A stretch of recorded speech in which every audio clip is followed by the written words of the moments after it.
Yeah, I didn't think much of it at the time, to be honest with you. I don't think Luka did either. That's JJ Redick downplaying what everyone just saw. Luka shoving his hand away before being told to sit the f down. Now LeBron has stepped in after Luka disrespected their coach. What did LeBron say behind closed doors? And is this super team already falling apart? Let's get into it. The cracks. It was February 28th, 2026. The Lakers were playing the Golden State Warriors, and leading up to this night, things had not been going well. Not even a little bit. The Lakers had stumbled into that game riding a gut-wrenching 3-game losing streak, 5 losses in their last 7 outings, a stretch so ugly and so uncharacteristic that the frustrations had begun spilling out of every seam of this roster. The team was spiraling, and everybody inside that building knew it, even if nobody wanted to say it out loud. Late in the first quarter, with roughly 56 seconds left on the clock, Luka Doncic did what Luka Doncic has done, a handful of times too many this season. He committed a pair of defensive lapses. First, he allowed a putback by a Warriors rookie. Then, just moments later, DeAnthony Melton knocked down a wide-open three-pointer that should never have been wide open.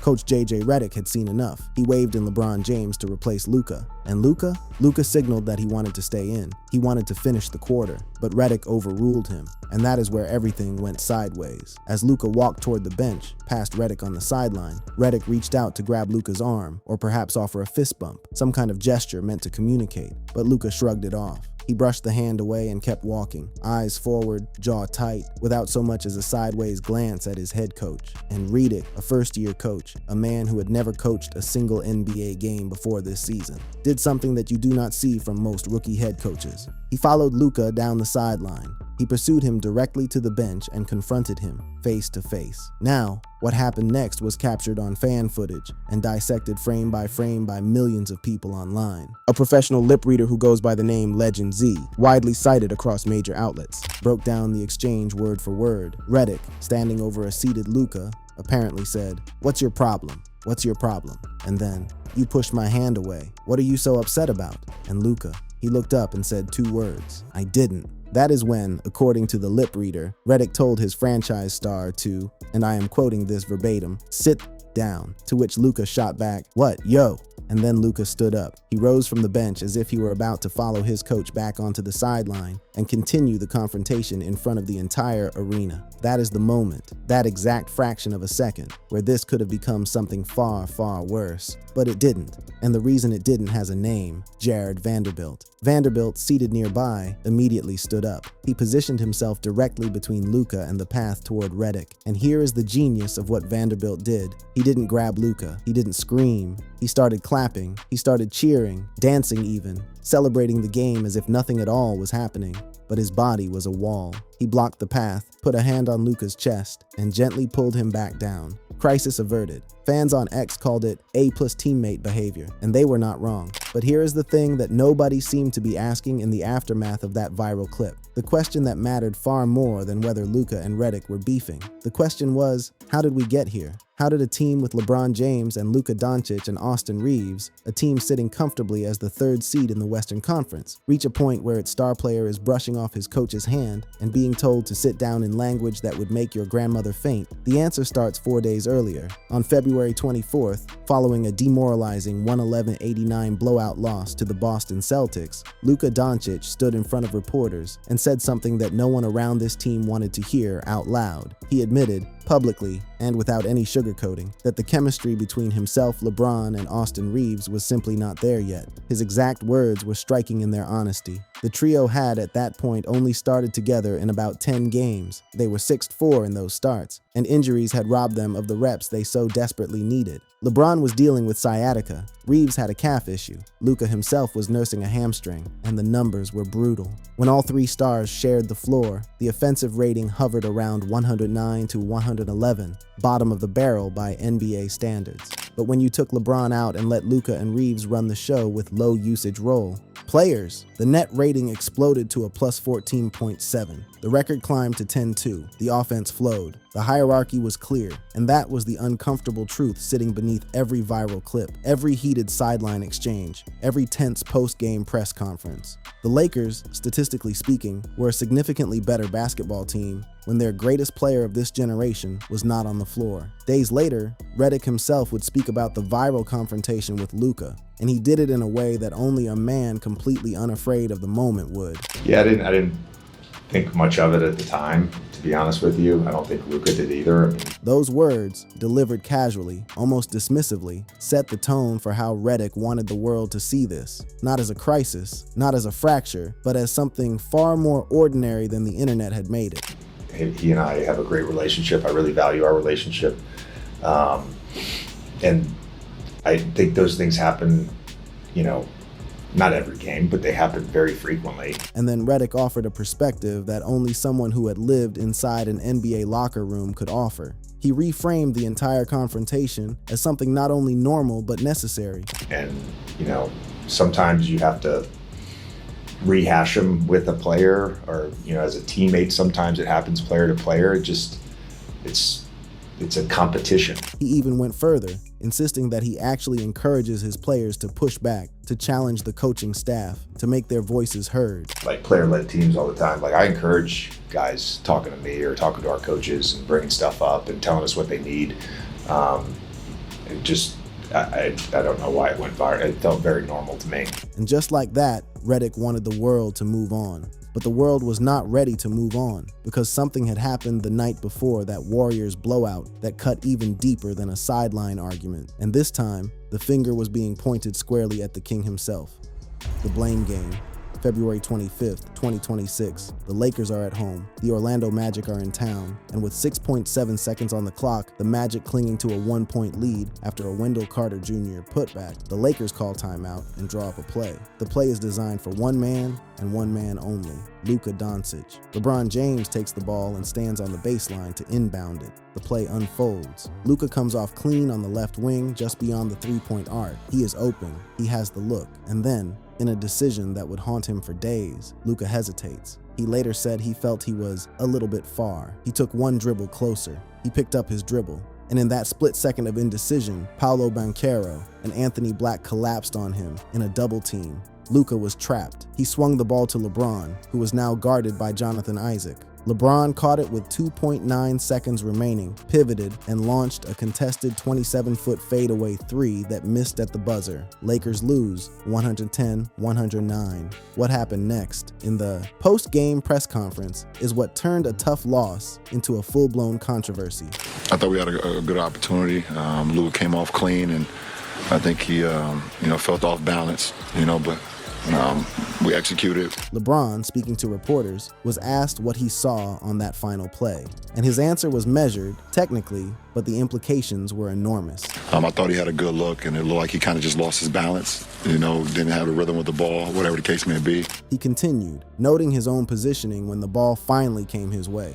I was kind of off balance when he gave it to me. I thought he had a great look, but no, that's what I look. That's my POV. That's my POV. 4 words that would set the basketball internet on fire. Because what fans heard was not a measured breakdown of a busted play.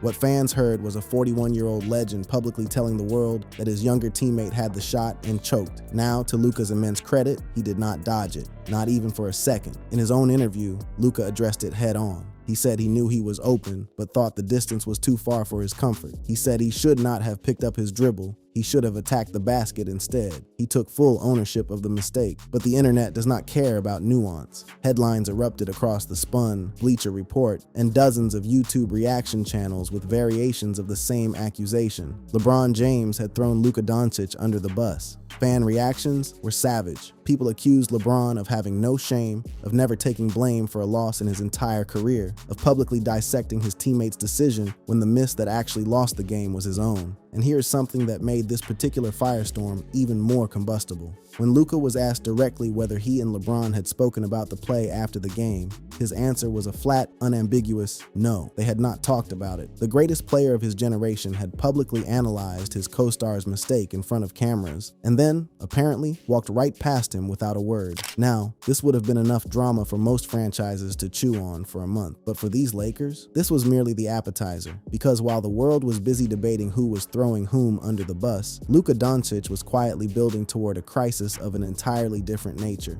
On March 5th, during a 120-113 road loss to the Denver Nuggets, Doncic picked up his 15th technical foul of the season. The tech came with 5:43 left in the second quarter. Luka drove to the basket, believed he was fouled by Bruce Brown, got no call, and let the referee hear about it. Official Dedrick Taylor hit him with the technical for directing profanity toward a game official. And just like that, Luka was one tech away from an automatic one-game suspension. This was not some unforeseen development. Doncic had reached 15 technicals in at least 3 previous seasons during his time in Dallas. The man has a volcano living inside him, and it erupts every time he feels a referee has wronged him, which, by his estimation, is nearly every other possession. And after the Nuggets game, Luka did not exactly sound like a man who was going to rein it in. He said the official told him he got the tech for yelling, and Luka's response was pure, unfiltered Luka. He said he heard 3 other players say the exact same thing, and none of them got a tech. He said it was the first thing he had said all game. No warning, nothing. And when asked if he could avoid getting another one, he offered perhaps the most Luka Doncic answer imaginable.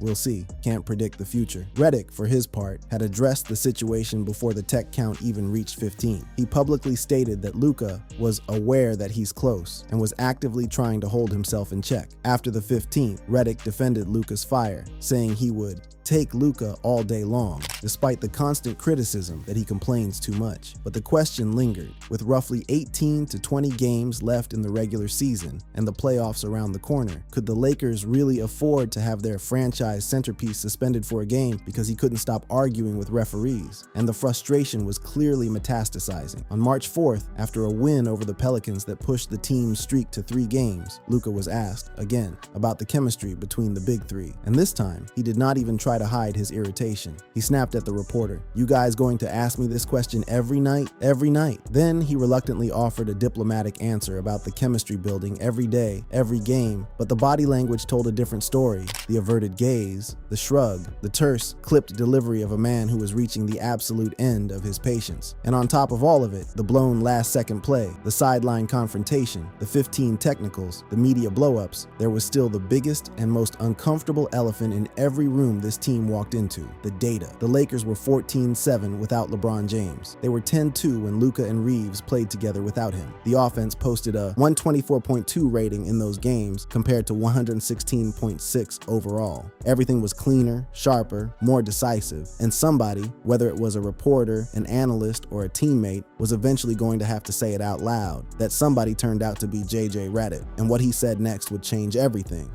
The sacrifice. There are things you are allowed to think as a head coach. There are things you are allowed to know. There are statistical realities and tactical truths that live quietly in the film room and the coach's office, discussed in whispers over coffee and whiteboards. And then there are things you are absolutely, categorically, under no circumstances supposed to say into a microphone. JJ Redick said them anyway. It was March 11th, 2026. Pre-game media availability before the Lakers matchup with the Minnesota Timberwolves. LeBron was out. He had missed multiple games dealing with a constellation of nagging injuries, foot, elbow, hip, and the Lakers, far from suffering in his absence, had been thriving, winning games, running clean offense, looking, frankly, like a team that had found its identity. A reporter asked Redick about the smoother play, and Redick, bless his broadcaster's soul, the man who spent years dissecting basketball on camera for a living, gave the kind of honest, analytical, devastatingly transparent answer that most coaches would never dream of offering publicly. He talked about what he called the human element. He explained that when all 3 stars are on the court, the offense gets muddled because all 3 of them, a man who has scored the most points in NBA history, a 5-time first-team All-NBA selection, and an ascending All-Star, are all accustomed to having the ball in their hands. He described a human struggle to want what you want while also having the emotional maturity to recognize the person standing next to you. And then he dropped the line that detonated across every corner of basketball media. But there's a clear pecking order when Luka and AR are on the floor together with guys that are low-usage players. That's just the nature of it. There it was, a head coach on the record, explaining in granular detail why his team's offense runs better when LeBron James is not playing. He qualified it. He said they would get there. He praised LeBron's sacrifice and maturity. But the damage, the narrative damage at least, was done before the words even finished leaving his mouth. Headlines and YouTube videos erupted with framing like, "Redick admits Lakers better without LeBron," and "Luka and Reeves Reeves humiliate aging king. Critics called it throwing LeBron under the bus. Others said it was simply a rookie coach who had not yet learned the cardinal rule of professional sports: never say the quiet part out loud. But behind the noise, something far more important was happening, something private. In the days leading up to LeBron's return, he and Redick sat down for what both men later described as a great conversation. Not a formal, sit-down, agents-in-the-room kind of meeting, more like an honest dialogue between two men who understood the situation and were trying to find the best path through it. And what emerged from that conversation was, by all accounts, a genuine agreement. Yeah, LeBron and I, we talk. We had a great conversation over the last couple days. Redick confirmed the substance of that discussion publicly after LeBron's return game, a 142-130 demolition of the Chicago Bulls on March 13th. I think, again, he wants to do everything possible to help this team win. And it was not just about stepping aside, it was about actively empowering the younger stars to flourish, a distinction Redick made clear in his very next breath. And he understands the importance of making sure Luka and AR can be at their best. And that's incredible of him. The emotion in Redick's voice was unmistakable. This was not coach speak. This was a man who genuinely seemed moved by what LeBron had agreed to do. It speaks a lot to just how much he cares about this team and his teammates and how much he wants to win. And LeBron, for his part, did not just talk about sacrifice. He showed up to that Bulls game and lived it. He did not attempt a single field goal in the first quarter, not one. His first points did not come until 54 seconds remained in the second quarter. A layup and a free throw for a 3-point play. He finished the game with a quiet but effective 18 points on just 13 shots, adding 7 rebounds and 7 assists. It was the stat line of a man who had made peace with a new role, or at the very least, a man willing to try. Meanwhile, Luka Doncic was doing what Luka Doncic does when the leash is loosened and the green light is fully on.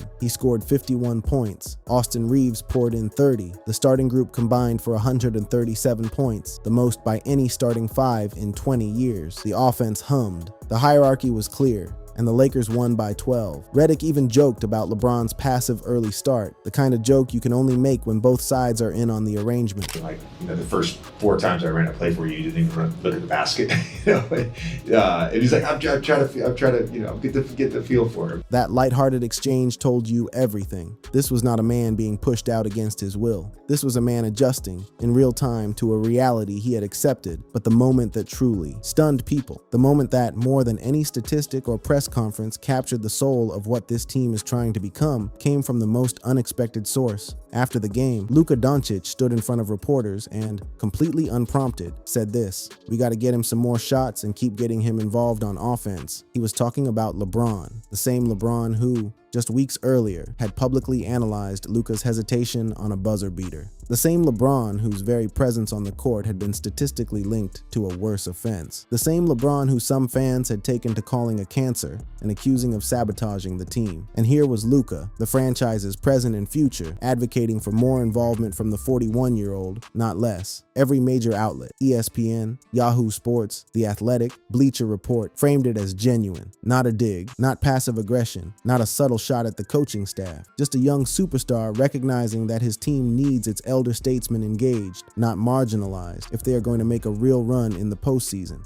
And that brings us to where the Lakers actually stand right now, because for all the viral clips, all the drama, all the breathless hot takes about this team imploding, the Los Angeles Lakers are 41-25, sitting as the 3rd seed in the Western Conference. They are 7-3 in their last 10. They have won 4 straight. The trio's net rating in recent games has surged to a plus 26.6 in their last 4 contests together. The defense has tightened. The offense, when it clicks, is devastating. Is it perfect? No, not even close. The Big Three posted a minus 1.1 net rating when playing together for large stretches of the season, and that number does not just disappear because you string together a few good weeks. The chemistry is a work in progress. The question of whether LeBron can truly sustain a third option role, a man who has been the alpha of every team he has ever played on for 23 consecutive years, is a question that will only be answered when the lights are brightest and the stakes are highest. In the playoffs, against elite defenses, against teams that will make them execute in the half court for 48 minutes. But this much is clear: the Lakers have not fallen apart. They have bent, and they have wobbled, and they have had sideline confrontations and post-game press conferences that lit the internet on fire, but they have not broken. Redick said it himself, and it might be the most important thing anyone inside that organization has said all season.